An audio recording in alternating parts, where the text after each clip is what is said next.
We're talking tools today. What do you use? What do you not use? What can you not ever be without? She's Leslie Harris. I'm Marianne Wilburn, and you are listening to The Garden Mixer.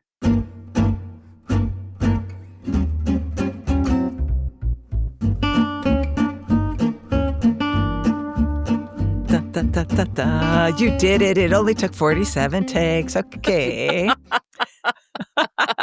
Sorry, listeners. We break in, the music is ending. We're laughing because Marianne had to do that a few times before she got it right. A simple introduction, no big deal. And I hadn't even had one sip of this beautiful Sunday mimosa. So I'm go so figure. jealous. I'm just already I thought you were going addled. with coffee. I'm doing coffee. I know you are. You You are so much more virtuous than I am. But I thought this would be, listeners, we are recording on a Sunday morning, which is a little different for us. Normally, we record in the evening after a long, hard day when we just need to drink and gab with each other. And today is a Sunday morning. I am coming out of my normal routine, which is black coffee until probably about 12 or 1 o'clock in the afternoon, and having a mimosa. But in order to have that mimosa, I also have to have breakfast. Otherwise, I'll be saying some crazy stuff that I will not be able to apologize for. We don't want that. By the way, I just don't know if someday we ever talk about this or if listeners have any interest, but Marianne introduced me to this thing called intermittent fasting, which is a fancy way for saying skip breakfast and only have black coffee, which I only ever drank anyway. And it does some good things to your body. But that is not gardening, so we're not going to talk about it. But we both do it, and it's I love it. It's like I can eat some things in the afternoon that an adolescent boy probably shouldn't put down, and I don't gain any weight with this thing. It's awesome. It's sort of weird, actually, that you're talking about it, because when you cottoned on, I think we were on a trip. Were we at Dixter? I don't remember. A couple years ago. No, you did it when you came to visit me. And I'm like, no see. breakfast at all? How does that work? That's right. And I was just like, nope, I'm good. And you were like, I could never do that. You're a weirdo. Yes, I did. I did that. And I'd been doing it for a couple years. And it's weird that you took it up and then went, oh, wow, I love this. So I love it. I love it. We will have to, maybe we'll do one more sip on it because there's more good stuff to know. Yeah, we'll be medical advisors. That would be a great place to go to. Absolutely great idea. Let's do that. Can we do a politics one too? Okay. Oh, sure. Everybody needs to know what we think. Let's quickly go to Clear Up Corner and start talking about gardening again a little bit. We had, the summer solstice thing, equinox, summer solstice. It's a big deal to me. I know. It's a big deal to you. It's not a big deal. I think people knew what I was talking about. When the sun is straight up, it's not the equinox, it's the summer solstice. On that sad day that's just before Christmas, and you're like, thank God Christmas is coming, because this is not a lot of sunshine. That's the winter solstice, and those other things are equinoxes. Clear? Very clear. I just want to say to listeners, I wanted to take you up on this because a listener got in touch with me and said, hey, Leslie, said equinox, I would say. And I was all ready to come into Clear Up Corner and go, hey, you messed up. And then I listened to the podcast and hear myself saying, in the summer, right after the equinox, like, oh my gosh. So we're basically flabby of brain, listeners. And well, we might have missed that day in 7th grade when they made it clear to the rest of the world. Sorry. It's just not imprinting the way it used to. But hey, we're human. And we try very hard to clear up our mistakes, which, is a damn sight better than a lot of major news outlets. So here you go. There was something about red and yellow bark. Hutchinson's.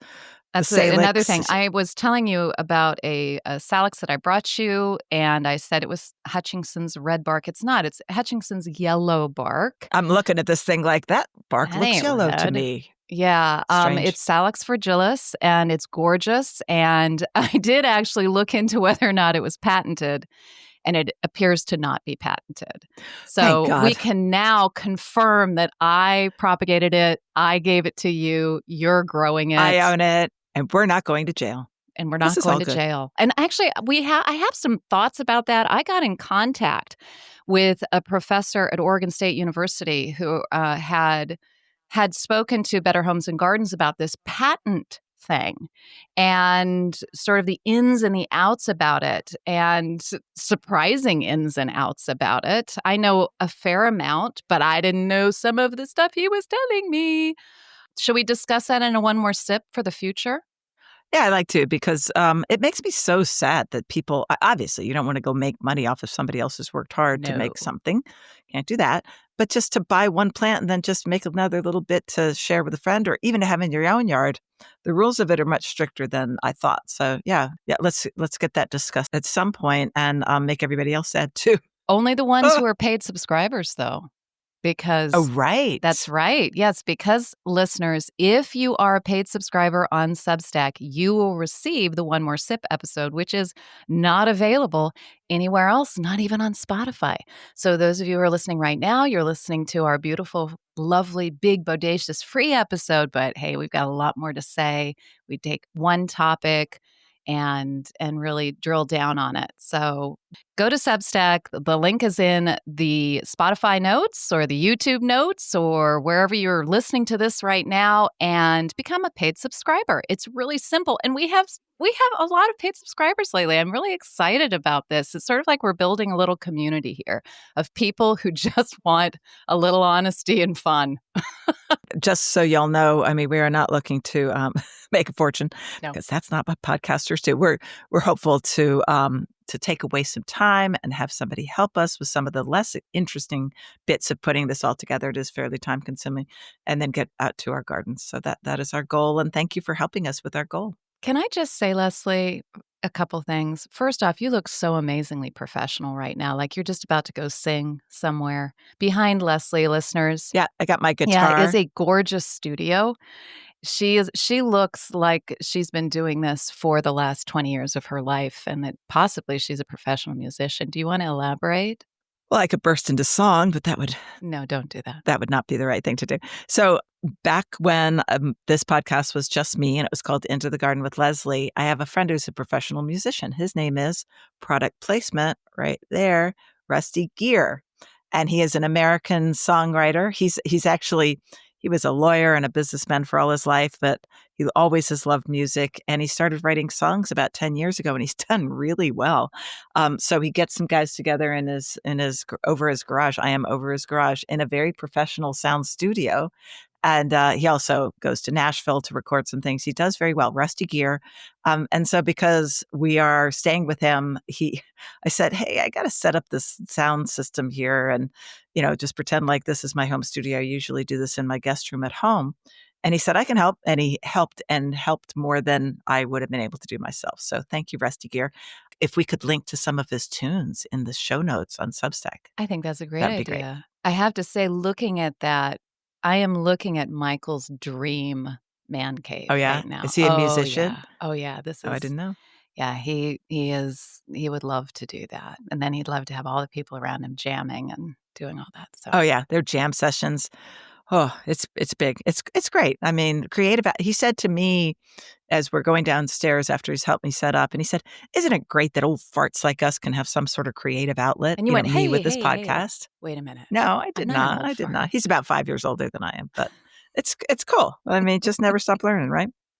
Never stop. All right, so clear up corner. Anything else to clear up? No, the equinox was really important to me, and we've sorted that. I think we have beaten that horse to death. I Yes. would like to just put just a quick listener testimonial from Substack, who was talking about the Bikini Ready episode. It's Mark Bauer. Thank you, Mark, for writing in. We love you guys to write in and send us to either comments at thegardenmixer.com or on the Substack app or wherever. Just send us a comment.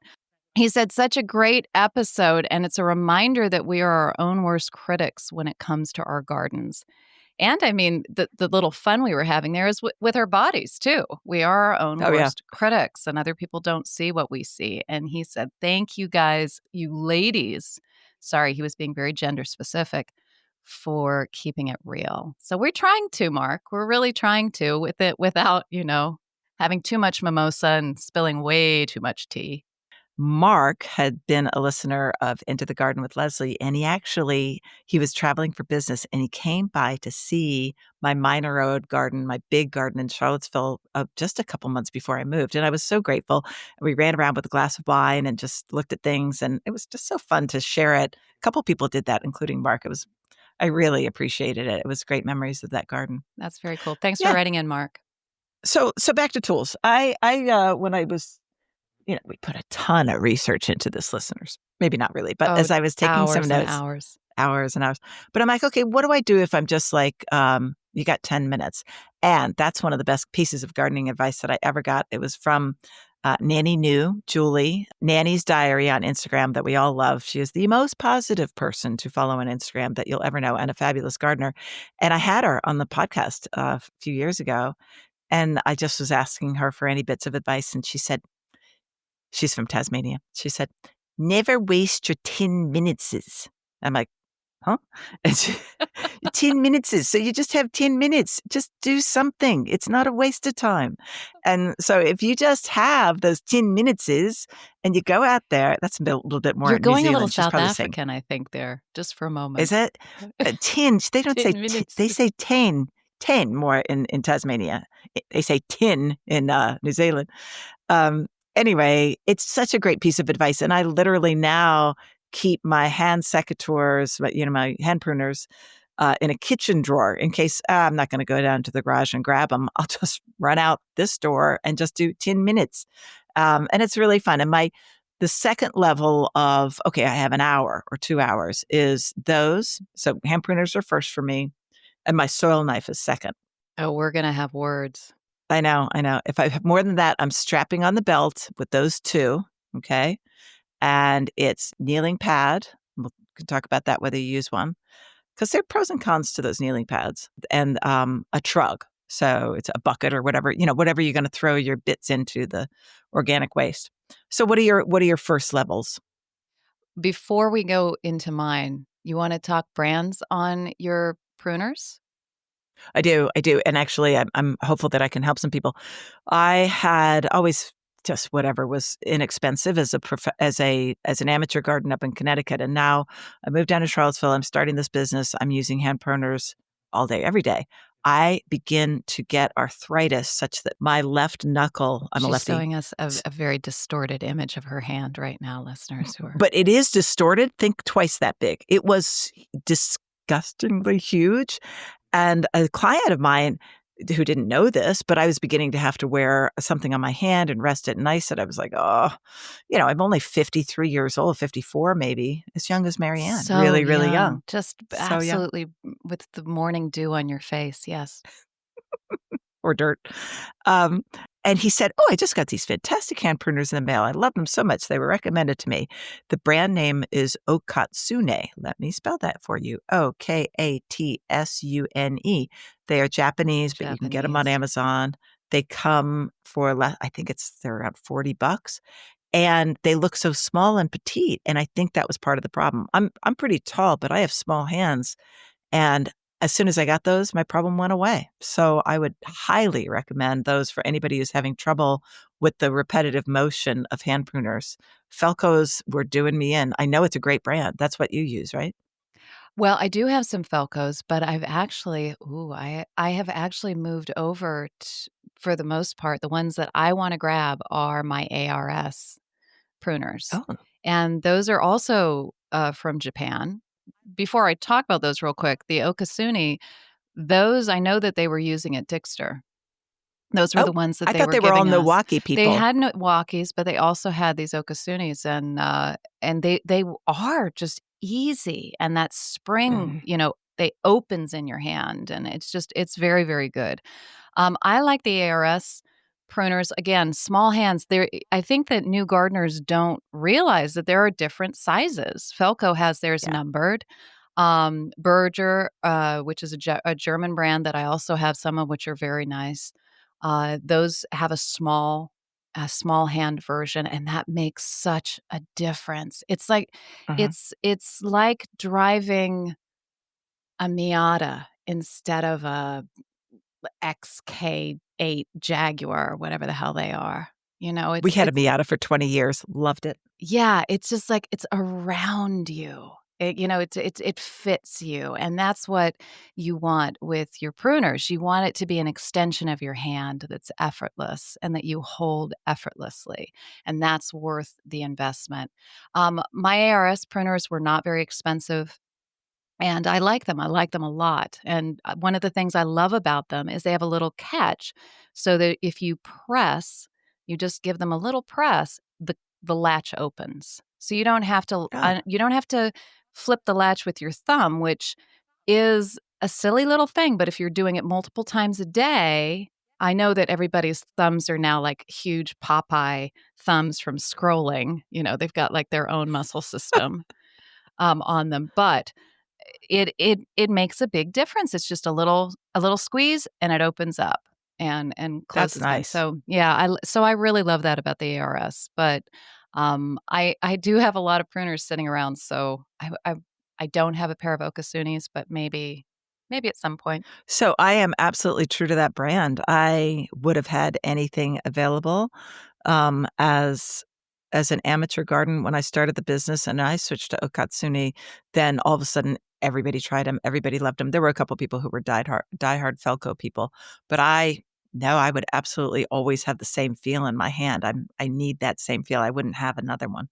But what about snips? So that slightly smaller version. Maybe you're Oh, just cutting flowers yeah, for outside. that's different. And snips are so different than pruners or as the British and probably the Australians say, secateurs. Yes, Since you are obviously a coach on accents in Australia, you must also know. absolutely. Yeah. Well, Um, and some people on my crew used to call them seckies. Seckies, short for secateurs. really? Mhm. That's a new one. Okay. So seckies, very, very different from snips. Snips are used a lot by the floral industry because you're just cutting stems and you're trying to Right. reach in. They're very long, very thin. They're almost tweezer-like in their dexterity. You can get in there and snip. And I use them all the time to cut vegetables, to cut flowers. They're a different animal. I like to have a pair up here and a pair down in the garden. Sometimes they get interchanged in the lettuce gathering or whatever it is I'm doing. I have a pair of centurions. I have a pair of coronas, and then I have a generic pair. Oh no, it's not generic. It's a Woman's Work, which I really, really like. Woman's Work, which is a terrific company, American company that has gloves and tools and all the things specifically designed for women in the garden. And so their bee gauntlets for playing with your bees, as one plays.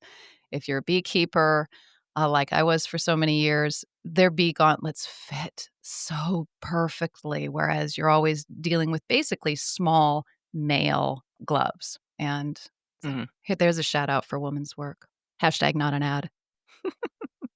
Um, so do you wear a belt? Yes, I do. So I have a funny little belt. I use one that I got from Women's Work a long time ago. So occasionally, I use that a little less now because I sort of have my own do-it-yourself belt. I have a leather belt that I bought when I was 19 in Greece, which is really very old, and so I don't mind that it gets dirty and covered in mold sometimes. And on it, I have a Milwaukee double holster, which is invaluable. So it holds both my pruners and my trowel. And I also have a knife sheath on there that I can put a knife in because those are my three. Those are the three Oh, things you I do really need. use a soil knife? I No, didn't know not you a used a soil soil knife. knife, a knife. Oh, A knife. Yeah. for dividing? What do you use the knife for? Oh, killing rabbits usually. Yeah, stew time. Yeah. No, I'm kidding. It's not chilled. No, I'm not that cruel. I'd like to be. But I'm not. No, I use it for cutting, foliage for, when you don't wanna keep doing the snipping action, you just wanna do the slicing action. Is it serrated? No, mm-mm. It's Huh. actually a Finnish fish filleting knife. Say that 3 times No, fast. I won't That do I that. came across. It's, like, long and thin, and I can get in there. But it may soon be usurped by a new, to me, tool from Milwaukee, which is a handheld curved, serrated blade, which, oh my goodness, does that cut the grass. Just you grab a handful and then you just go "Chrump" with it. And it's Bulb gone. foliage, it's gone. I'm loving that tool. And I bought it when I bought some Milwaukee shears, hand shears that had been recommended to me. And I just thought, oh, I'll try that. And loving that, loving it. Great. Again, listeners, we will link to all of these different tools that we're talking about in the show notes on Substack, which can be delivered straight to your inbox, so you never even have to raise a finger to get that information. Knives are good. So it's funny to think of where I was and where I am as an amateur garden versus a professional gardener who had to stock not only my own tools but for a crew, like what is needed here.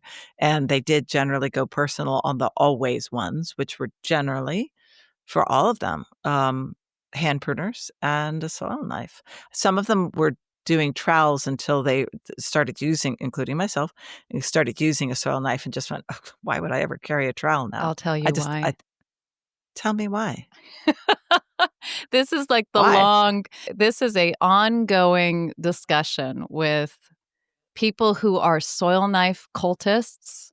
I'm sorry, but you are. And and No, it's just easier. and people who have their own trowel that they love.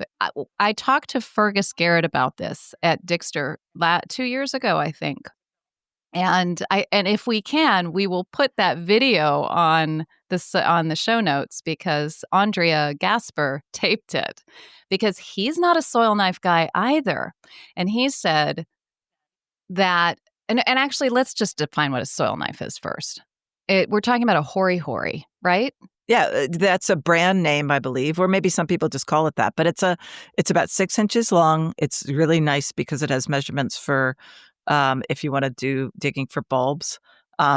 Generally has one side that's serrated, and A.M. Leonard sells a really good one, a simple one that has a bright orange plastic handle, not easily lost, which is great. There can be very fancy ones. I prefer the simple ones.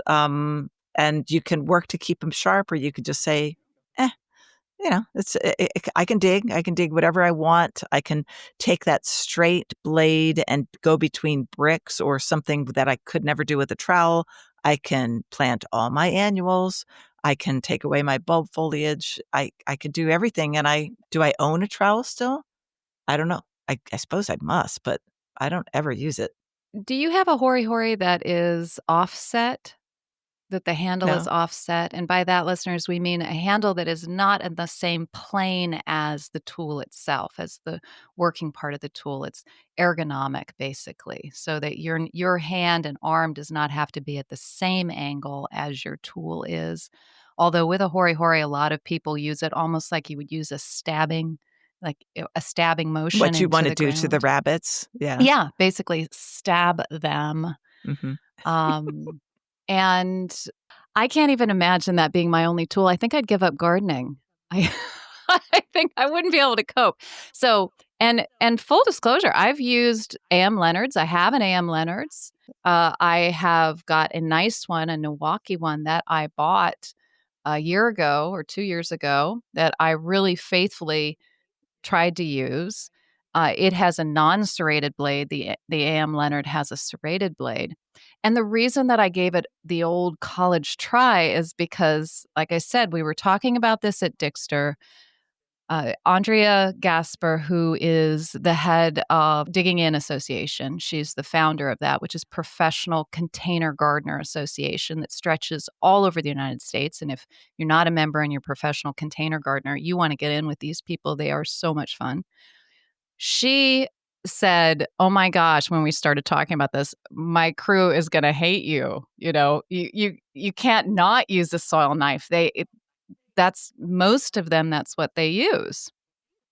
Okay, so maybe I've just been using the wrong one. I'll just try another one. And nope, And then, so the conversation went to Fergus Garrett, who's the head of Great Dixter, and he said he thought that the world was divided into 50% of the gardeners use soil knives and 50% do not. And you're either a hori-hori person or you're not a hori-hori person. And I definitely am not a hori-hori person. I even have one with a sheath. It can be on my belt and slap me in Oh, my butt. yeah, no, that is how I always wear it. The 10 minutes, it's just the hand pruners. The half an hour, I just grab those two tools. But if I'm going for more than an hour, on comes the belt. And instead of the double holster, I just put on two holsters next to each other. And those are my secateurs, my hand pruners, and my soul knife. So what's funny about that is if you're running errands after work as a professional gardener and you're packing, you get some looks. It's happened so many times to me where you just forget because it's on a Yeah. certain part of your body where it didn't hit you in the car, and so you didn't notice. Yeah, she is carrying a 6-inch knife into the Harris teeter. Is that okay? Now, I do think that my dislike of the hori-hori stems from the fact that I have an equally useful trowel that I would not be without, that I feel like you're giving me a dull steak knife to eat a steak if I'm out in the Well, garden. then we need to hear about this. We And absolutely this have to. is not a gardening tool, air quotes. It is a 4-inch mason's trowel or archaeological trowel. And the reason that I even knew about it is because in a past life, I went to University for Archaeology. And so this was one of the first things we have. This is an offset, and we'll put all these photos online for you and in the video On the edition YouTube or version of on the this YouTube also, yeah. version. Yeah. This is an offset uh, trowel. It is triangular. It has a flat edge, which you can use for scraping. It has a very sharp point, which you can use for digging or just very carefully extracting, little fragments of bone and or potsherd, out of the soil. Oh, is that the bone of the rabbits that you killed? I'm just checking. Yeah, I don't bury them. I just throw them to the dogs. Wow, we're actually going to get we're going to get some comments, all right, on this episode. Yes, we Peter. are. Peter Cottontail has been thrown under the bus. Just for the Oh, record, God. I have not physically killed any rabbits. Just for the record, I will remain silent. I am silent right now. I have mentally killed them, and that's interesting. You're not picking up on this. You can neither confirm nor deny. I cannot say, oh, neither have I. We'll go into that. But it that. wasn't my fault. It had to do with a dog that found a nest and blah, blah, blah. Okay, let's go forward. Oh, no. My Jack Russells have. But I'm not, I haven't. Well, then I had to, so I caught the dog and nature has taken his course, only he hasn't completed the deed. That's when you have to step in. It's tough because they are precious little creatures and they are sweet. I love them. They're so sweet. And in some ways, I envy people who don't garden, they just enjoy the wildlife. I have a friend in Cornwall who feeds the bunnies and the badgers. Oh, wow. And the foxes and all of the things. And he just has Beatrix Potter going on outside this window every morning. And he enjoys it so much, but he has no garden. And that's okay. He's all right with that. It's less work for him, right? But that's the reason that I didn't get a koi pond and we didn't build this big, beautiful koi pond because I don't want to hate my herons. I love my herons. I know. The herons are beautiful. And when those herons, we had that pond back at the other garden, and sure enough, there was death and destruction.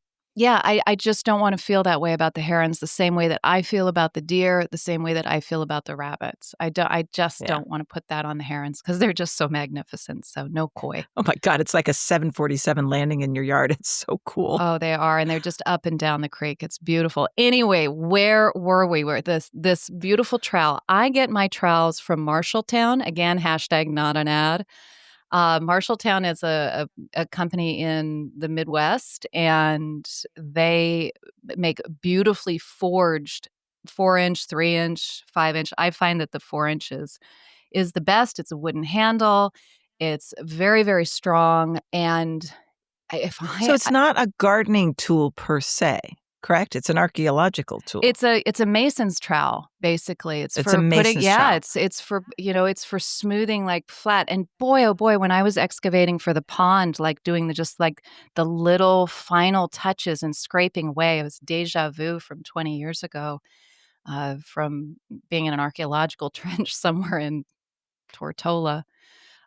It By the was way, people, if you want to know about Marianne's pond, go to Instagram because there's great footage of what she's done. Yeah. And, I love that trowel, and I loved it even more when I did the bulb planting symposium at Dixter, because we were planting at the Silk Root Garden for a day. We were planting into a lot of the rock scree and formations. We were planting bulbs in there, and you can just tuck these things in and crevice, do a little crevice gardening with this trowel. And it's not a super expensive trowel. I would say you could probably have the same results with a soil knife there. But I mean, it sounds great. I'm enjoying listening to this, and I'm not, I just wrote down the name of this. I might give it a go. But both of them, it sounds like both of them had that advantage of being able to go really small into tiny places. The soil knife only is about 2 inches across at the very most, so it can be very fine. It's nice. It's just not offset, and that makes such a difference, don't you think, when a tool is Well, for offset? older gardeners like yourself who might be You having bitch. no, I would say that offset is probably a big advantage, which is why I wrote down the name of this. I think they actually make hori-horis that are offset, if I'm Oh, not positive, but I have this feeling that I've seen them, but I'm done. I'm good. yeah. I've tried that. The Okay. ship has sailed. I'm there. Okay. All right, so moving past trowels, because I know that, speaking of Fergus Garrett, he loved the Sneebor trowels, and that was like a big heart-shaped trowel, and it's the Yes. Sneebor and the DeWitt tools are Dutch-made and very, very fine tools. I mean, really beautifully crafted tools. I have a DeWitt perennial spade, which I adore, absolutely adore it. I wish I knew the brand of my perennial shovel, the only one that I kept.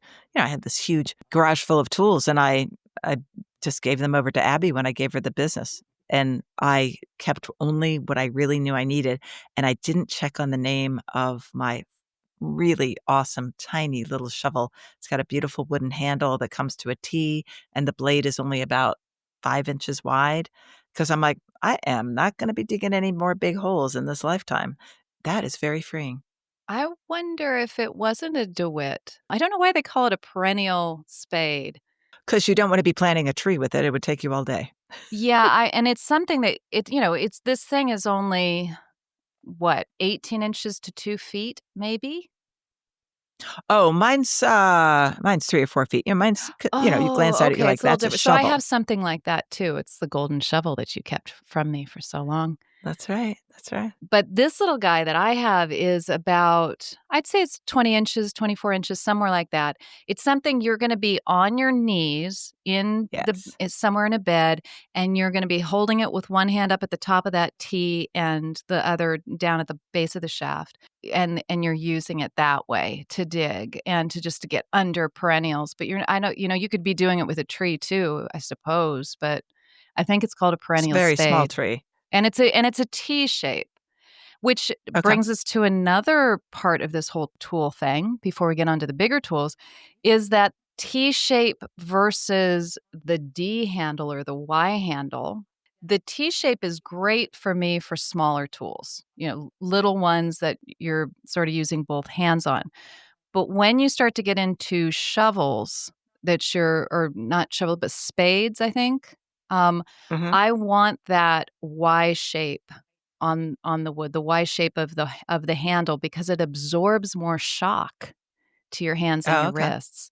The other one, when you knock it down into the soil, all of that knock goes straight into your wrist. Whereas the other one, Mm. it seems like it disperses it a little bit better. Could be my imagination, but there you go. Well, could do. We did have a request. I listened to my gardeners with my crew. If they wanted a special tool, I would certainly listen to it. One of the best things they ever said was to get a scoop shovel for the many piles of mulch that we were doing instead of just shovels. A.M. Leonard again makes a wide scoop shovel. It would be like an old fashioned coal shovel, so you can get a lot done quickly. Um, But one of them, or maybe two of them, wanted one of these short little spades, shovels, perennial shovels that you were just describing. And we got them. And I think that particular gardener who moved on at the end of the season was the only one who ever used it. So there it was. There we go. Should we tell the story of the golden shovel? Yes, The we golden should. shovel of Yes, we should. 2024. So, listeners, Leslie and I were on the Chelsea UK Garden Adventure Part 1 last year. I took a lot of 20 people on with Andrea Gasper, and we went to Just Chelsea. if you're not tracking, Marianne has a garden travel business called Horticultural, and this That's was the right. inaugural trip. And of course, I signed up because I wanted to second guess everything that she was doing. Actually, I had a I think fabulous you were time. satisfied, weren't you? I mean, you're Oh, coming along in yes. September. So I'm coming along in September to Cornwall. You went, wait We a love minute. Are these you making trips. any money on this trip? This is amazing. I know, this is really good. I'm so surprised. surprised. We're at I know, holy cow. So we're at Chelsea and we're shopping, and you find No, it wasn't that I found it. It was that I resubscribed to Gardens Illustrated, which is a really great magazine out of the UK. It really is a good magazine. And beautiful. they were Yeah. giving away the free gift of this little golden shovel, which is about 3 feet, I would say. And Not collapsible. That's not of interest in a collapsible. moment. Yes. And it is golden. Not made of gold. It's from Japan. I feel like it's Milwaukee, actually, or something like that. But anyway, I thought, oh, yeah, I can totally put that in my suitcase. I'll be good. I've got a big suitcase. Yeah, no, I was down by about an inch. So there's Leslie Harris traveling like she's 18 years old with a duffel bag. Who knew? And she's got room. So I plied her with a gin and tonic, and she said she would take it. And then she had it for. Well, we didn't see each other for quite a while. I mean, I just got it 3 weeks ago when I went to visit you. Yeah. So it's So almost I think been I a was in year. possession of that for 9 months at Yeah. least, maybe 10. And I never used it, but I sat there thinking that I might just, maybe if I got this dirty, she wouldn't mind. It looked pretty good. Is it good? So have you actually used it? Oh, yes, I have. It's one of the new favorite tools now because this is a small little shovel and those make a difference. You can just sort of squeeze it in. It's right at the right height for me. It might not be for a 6'3" man, but for my 5'6" frame, used to be 5'7", damn degenerative disc disease. Just need to say that. Gardeners, take care of your spines. For me, it's just the perfect size. And it I don't know, there's something about being able to grab that handle and grab that shaft and be able to just work it. This is becoming a very explicit podcast. I'm sorry. Okay. But I know. Whew, it's a terrific little shovel. It's really a great little shovel. And I actually will link to it on the show notes. Not just a pretty golden face. It is not just a pretty golden face. And it'd be interesting to see how long it lasts in the garden. It doesn't look like it's showing any signs of breaking. But I did have a word with my husband to say, this isn't your shovel. This is not the shovel that you're looking for when you go to look for shovels. Because that man has bent digging bars, iron digging bars with He's force a big, of strong guy. He's a Marine, get her done. Mm-hmm. And so, yeah, my shovels never, ever come out of that well. So that's a Marianne shovel. And what other little shovels? I picked up another little shovel, which is basically a version of that small head with a very long shaft that's wooden that I picked up because I went to a plant swap 2 weeks ago. And the owner of the plant swaps was saying, hey, go dig these seedlings of XYZ, whatever it was, to take home.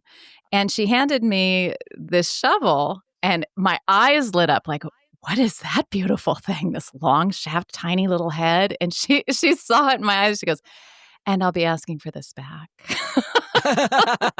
But the interesting thing was I was going around and I dug the couple seedlings I wanted. And then other people were doing the same. And I'd hand them the shovel. And where'd you get this? And so, yeah, it was an immediate, a nice, small, you can get it into a difficult place. And so I asked her, and it was a hardware store up the road. I went in, I bought them out. There were 3. I bought 3, bought one for a friend. bought two. I know I'll have them forever. Again, had the talk with Michael. This is not the shovel you're ever going to use. Not for you. Yeah. So I had a shovel like that, and I loved it, and I loved where it came from. My dad and mom ended up their last house was a cute little courtyard garden in Old Town Alexandria. And my dad had the skinniest, cutest garden shed. It was probably about a foot wide. And you'd open it up, and there were just the modicum of tools that he needed. And one of them was a long handled, tiny shovel with a green painted, shovel part. And I was like, so they're moving out. My dad's passed away. My mom's moving into a place, which was the right place for her. And I got that shovel. My siblings were okay with that. I got all the tools actually. And I used that shovel for probably another year, and then it snapped and I burst into tears because I'm still missing my dad. Oh. But you know what? I still have it. And I use it as a scoop. And that's what you can do with shovels that break. And I'm just like, if I'm dealing with potting soil, or if if I want to hand dig out a pot that needs, we need to redo the soil there. I still have that piece. It fits in my hand beautifully. And I think of my dad. So those are great. Oh, that's wonderful. I didn't think about using it as a scoop. I tend to take any tool that's broken and use it as a hose guide. Because As a hose yeah, guide. because usually, like, if it's a fork or To stick it so the hose won't be dragged through the garden, that type of yeah, thing? so depending on where your points are, that when you pull a hose, it flattens whatever plants there are on that corner. Hose guides are expensive. And so you can take a tool that has broken and plunge it into the ground. And then I put a terracotta pot, a little tiny one on the top to stop the jagged edge or whatever. And it's just a cute way of repurposing and those old tools. That's a great tip. But I That's a like the great tip. soil scoop idea. That's cute. And yeah, I can envision breaking something like that and bursting into tears suddenly. That's Yeah. what grief does, right? It's just like here and Yeah, then it it's just gone. it's Yeah. Yeah. so sneaky. It's like, I was Sneaky having a grief. fine day gardening and now I'm crying. That's But, right. and then you think, well, what would dad say if he could see me now? And then you're like, get yourself together. It's all Yeah. good. Pull your socks up, Harris. Yeah. So we're getting into the bigger ones. And because my list is so abbreviated because of where I garden now, I did not bring a big shovel with me. So picture probably one of the biggest shovels in your collection, the ones that you let Michael use. But not a coal scoop. Right. Okay. So I would say it's going up to 5 feet, and it has a shovel part of it that is pointed, but it's probably, 10 inches across. I mean, it's 10 by 10. It's big, right? Yeah. And we had each truck, when I ran my business, we had to have those because you're digging at times some very large holes. I don't have that anymore. And do you want it? No, I don't. I'm very happy not. Like I said, my biggest shovel is this round, very long, elongated, and I will now show a picture of it for digging perennials. But occasionally I have bought a couple trees since I moved to my new garden, and then I'm very sad. I'm like, oh, okay. This is like using a baby spoon to eat ice cream. It's taking a long time. What is the biggest shovel that you have? The biggest one, well, the biggest one's going to be like a snow shovel, I suppose. I stay completely away from those coal scoops or anything like that, just because I find that they don't want to push through whatever the material is. Like, I can't scoop mulch with one of those because it's just going to hit.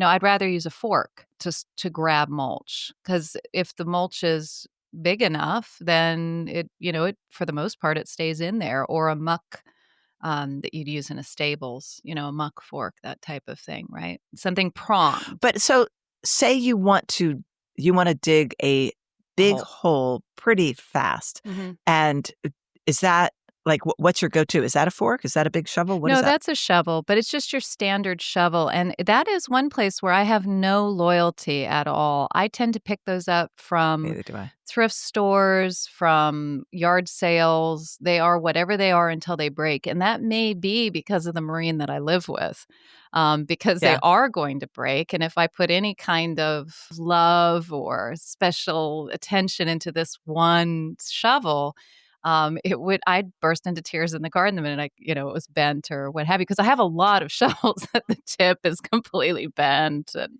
I mean, like, really strong ones too. He is a very large man, very strong.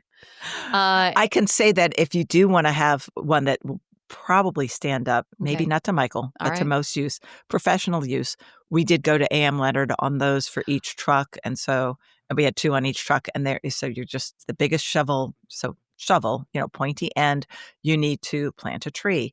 They have a kind of a handle that's not wood and it's not plastic, or maybe it's a combination of polymer, very strong. And even, I had a couple of guys who were working for me and some very strong people, landscaper type shovel, which is probably not gonna break if that's what you need. Gosh, it It's sounds a good like investment. you're describing a tool company that my friend Dan Scott, who works for Davy Tree, that he took me by the booth at Mid-Atlantic Trade Association or Nursery AM Association. Leonard? No, it wasn't AM Leonard. It was a different one, and he just said their tools are the best. And I took a pi Oh, and I was sort of holding a couple of them and thinking, "Wow, these are pretty nice." And I haven't followed back up with that to get to try any of their tools.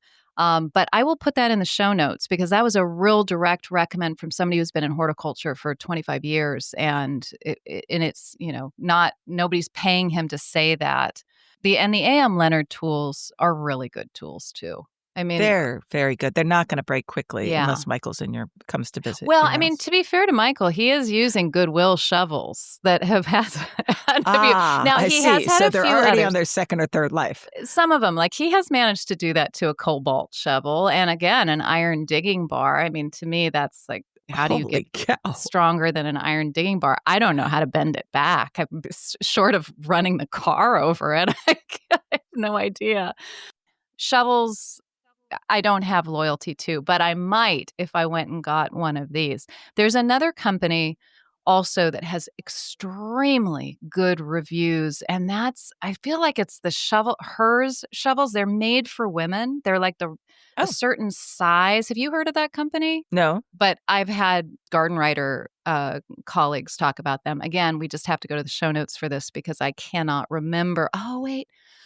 I do. They have a big D handle. Hers shovel, that's what it's called. Garden Tools for Women. Wow. HERS shovel, Garden Tools for Women. And several different sizes. It's not just like one size fits all for women because we're all different too. I mean, Leslie is a Amazonian giant. Statuesque. Let's go there. Oh, beautifully statuesque. But in terms of investing in a good tool, before we get on to like power tools and all that sort of thing, I don't know if we're gonna have time for that, we actually. We might have to do a separate. we have so much to say about tools. After being in this gardening lark for so many years, for an undisclosed amount of decades at this point, I realize that investing in a good tool, even though you have very, very little money to throw at it when you're younger, it does make financial sense. That penny wise, pound foolish type thing. The amount, for instance, watering wands.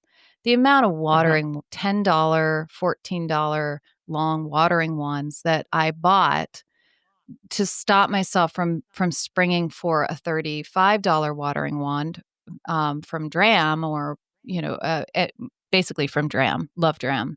Dram does not currently sponsor us. If any of you out there works for Dram, get Oh, in yeah. touch. Yeah, that's right, Jessica, over at Dram. We Come on. love Dram. Yeah, Yeah. I Come on. adore Dram, love their tools. And you know Mhm. what? I had a fantastic experience with Dram this week with their customer service. And I did Oh, not good. go in with my garden writer hat on. I went in as I was just curious if I went in as just I'm a whatever, I don't do this for a Gardener. living and I'm just a gardener. They were fabulous. So I would have bought the Dram tool a few times over if I and not Yeah. had the frustration of, "Oh, this damn thing's leaking again, and I'm gonna have to buy another one because it's made in wherever, Thailand or wherever the heck." It's just I know that it's hard. It feels profligate. But if you can just put a little bit of money aside towards those tools that are gonna stay with you for decades, some of them, this Yeah. is just my little shout out for there because I have certainly been in that situation. Oh. And thought, "Huh, I really want that, but I shouldn't." Yeah, but a few more dollars goes a long, It long way with does. tools. This is probably under the category of you're not just so excited about a certain brand, but edgers. I mean, I just use a half moon. I sharpen it every once in a while. Even in my tiny garden, I edge every year. I love edging. Makes my garden bigger every year. Nobody can tell. The HOA has no idea. Just edging here, nothing to see. Nothing to see here that I'm taking away 4 to 6 inches of soil from this useless lawn. Anyway, uh, are you loyal to a brand of edgers? No, not at all. And in fact, ever since I've figured out, and we talked about it in a previous episode, just turning my strimmer upside down and edging with that, I'm very loyal to that. Yeah, And oh yeah, haven't yeah. been bringing out And the half that's moon that's the lately. difference between us. I use the half moon for the original winter edge, which is so satisfying because the strimmer is not going to do what I'm doing there, and then the strimmer does the maintenance of that edge going forward, which looks always very neat. Yeah, with the edging, you can't use a strimmer to edge areas where you have plants coming over the top of the edge. You've got to get in there and be a little bit more clinical with that, but you can take care of a fair amount with it. Unless they need a really good prune, and you're Right. doing that. Yeah. Let's cut some more things up. Besides rabbits. Yeah, besides rabbits, we've gone through snips, we've gone through seckies, secateurs, hand pruners. What about let's go to loppers and shears. Yeah. So Okasune was hand pruners for the entire crew if they wanted them. If they wanted something else, they could provide that themselves. But on each truck were 2 pairs of Okasune, and I have no idea if I'm saying that right. That is the way it is spelled. Shears, Mhm. and they were good. And they were expensive, but they were worth it. They didn't break as I had the business. It'd be interesting. I might just do a follow-up with Abby to see which of the things that she inherited have held up or if she's gone to any different brands, because now she's been running LH Gardens for 4 years as Abigail Gardens. So I would love to have her take on professional, how well these things last. But going down to my tiny garden, again, I realized I don't think I'm pruning anything. I have a saw. I have a Yes, you just reminded me that is the other thing on my belt. I'd forgotten about that because it's fairly oh, new. Is a little folding saw, and that is so handy, beyond handy. And I haven't carried one up until this last year when I did that pruning symposium and realized, oh, when you see something, you can deal with it. If you've got the mhm. pruning saw on your belt and it's small, it's not this huge thing. Yeah, it's So just it takes up the space, less than the space maybe of the soil knife. So I'll sort of jam it in there with it, or I'll have it nearby. Do you know a brand on your saw, on your folding I saw? have to look that one up too. It's a folding saw. I think I it's want to say Sleek or Slinky. oh, you're talking silky. Silky. Mine is a silky saw. Yeah, silky, and I can't remember what mine is. It's called a something boy, a little power boy or something like that. But it's not a power tool, is it? No, no, no, no, not power boy, Because but I think there are battery ones that jiggle back and forth, but you see how brand aware we are, folks. We are just so not brand aware. It's like, this no, we're works. not. I don't care what the brand is. Nobody's paying me. But I would recommend Silky. I use that as a Okay. professional, and I kept one now, and I have it on my belt on big gardening days because it is so satisfying. Oh, I wish I could but I can take that away. Yeah. And a good pair of hand pruners or secateurs can take away something as big as an inch maybe, but then there's that other branch that you don't want to go trundling back to your shed, and if you have that right on your belt, it's gone. It's Yeah, great. and do yourself a favor, listeners. If you are looking at that 1 incher, that 3/4 incher, and all you've got is those really nice sectors that you just invested in, don't try and just don't bugger them up by brute force, because you will change. Even if you get through and the blade can always be sharpened, you can change, you can bend the way that those blades Yes. hit each other by doing that kind of nonsense.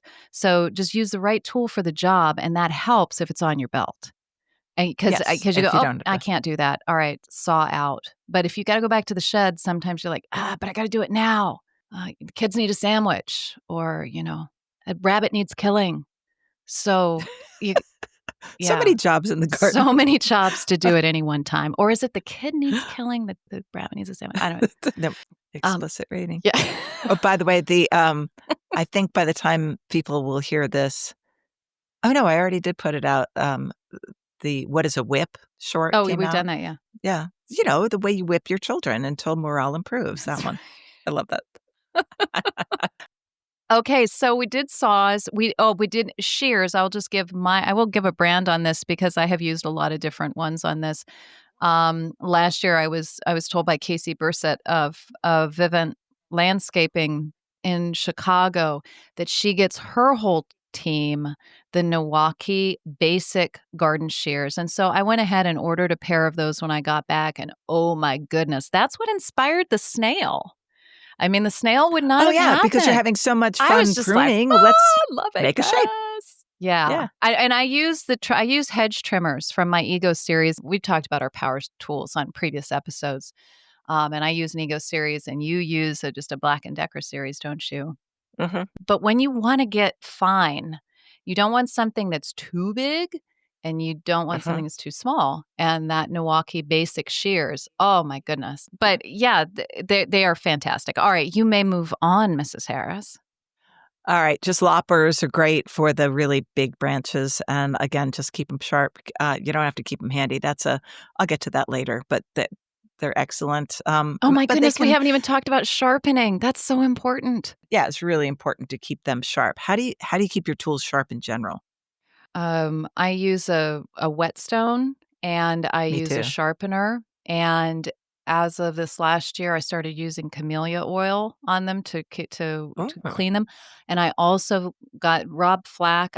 Gosh, we go back to Dixter so often. I know it's boring for a lot of people, but there are a lot well, we of learned a lot. really great horticulturists there and from all over the place, and so you get all of this fantastic information, and Rob Flack did a little sharpening seminar with us, and he had a little rubberized, it's like a little eraser with some grit in it that can take all that extra rust and stuff off before you start the sharpening process. And so I picked one of those up from Milwaukee as well.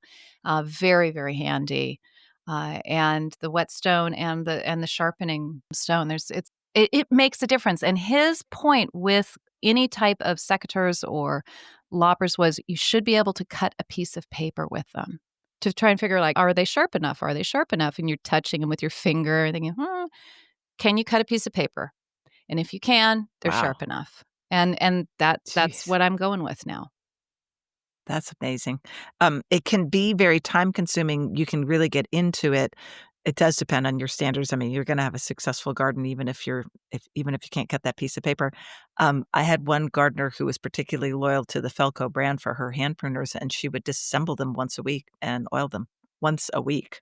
I mean, Wow. but she, That this is is her job, and she. punctilious, I will say. Yes, she was, and so she didn't wanna go to the Okasune because she hadn't figured out how to take them apart yet, and then I think she gradually did. I've never taken apart a pair of pruners, I'm not I doing have. I that. just recently did because I had to fix a latch and I had to change a Oh, blade on another one. So I have done that. But I'm impressed. wow, once a week? Mhm. I don't know how I feel about that. I'm in awe and I'm horrified at the same time. Alright, so we haven't done it all, but we've done a good job. Well, one other tool that I will mention that's you might not be on people's radar is a long reach telescoping pruners, which are extra. I get minor ARS.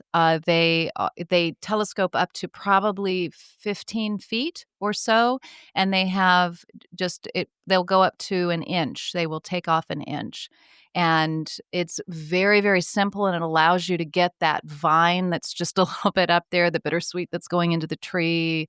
Do your wisteria, whatever it is. Very very handy. Again, this is an investment purchase and I have had mine for, 15 years. So We went with AM Leonard on those, the pole pruners, and that is a combination of, being able to pull on something to prune, but there's a 9-inch saw at the end of it, oh, yeah. and so you can get up there. Yeah, and it's unwieldy, it's no fun, but it's better than getting out a ladder if you're not an arborist, so it can be helpful in around the house or, if that's what you want. So a pole pruner, I would recommend AM Leonard. They have a good one, but that is not a fun tool to use. That means you're awkward, you're leaning, you're bending, you don't have gravity on your side. It's Agreed. My ARS telescoping ones are very lightweight, so they're not I wouldn't say they're fun, but they're not unfun. It's so funny because here we are talking about tools, but there's so many other tools that are like my kneeling pad or a ladder, a good ladder, Oh, my or orchard uh, ladder. your orchard Oh ladder. my gosh. Calm down, lady. I don't think we have time to Oh, start this. game changer. So let's wrap this up. And I think what we've discovered here is that we have too much to say about tools, and we'll have to do a follow-up for some other ones. But I hope you've enjoyed that. Damn, I wish I planted that. So it's late June. What did you wish you planted? Well, I have planted it. I hope everybody else wants to plant it. It is Hydrangea quercifolia Little Honey, the oak-leafed hydrangea, very specific cultivar. It's a Is that the lime chartreuse. green? Yes, it's a chartreuse lime Yes, green. love It's a it. sport of another. It actually was patented, but the patent actually ran out in January of this year, believe it or not. Let's everybody get some. Yeah. Come on, layer it up. But it is a beautiful plant, hardy to zone 5. It doesn't even matter if it's blooming because the foliage is so rich and it adds so much in a partial shade location, but it's also good. Don't want to put it in too much sun, it will burn. It will burn. And also, I found with mine, which was in sort of half-day sun, that by midsummer, it's not so, here I am, I'm lime green, I'm showing you all my best stuff. It kind of gets kind of just green by the end of the year. Is that correct? For me, I have it right next to a couple other different cultivars and just straight species. So it is definitely lighter than those. It does not get that green. It is on the lime green side, but it's at its best right here at the end of June. And yeah. Yeah. That's a great plant. And and it maxes out at like 4x4 at the most, right? Yeah, somewhere in there. You have to give it a little prune, keep it a little tighter. We all need a little prune to keep us tighter, right? Yes, we do. Well, my contribution to this section of the podcast is, damn, I wish I had prepared a plant because but I have a little value added thing as I'm flipping through photographs of late June for the last 5 or 6 years. All I'm seeing are beautiful hydrangeas. Just that's the prime. So if your garden is missing a little something something this time of year, here are my recommendations. Ready? Basically any kind of hydrangea. Annuals, of course, are coming into their own. They're not getting tired yet. They're just like, oh, thank you for planting me, and I'm looking really lush. Echinacea is having a moment. And there are, Brad, how many kinds of those are there? Like 100? Oh, So no. Way more. Way 30,000, more. somewhere Yeah, in some between. insane amount. So echinacea, and that's such a beautiful pollinator, and you just have so much fun watching the little buggies buzz all over that.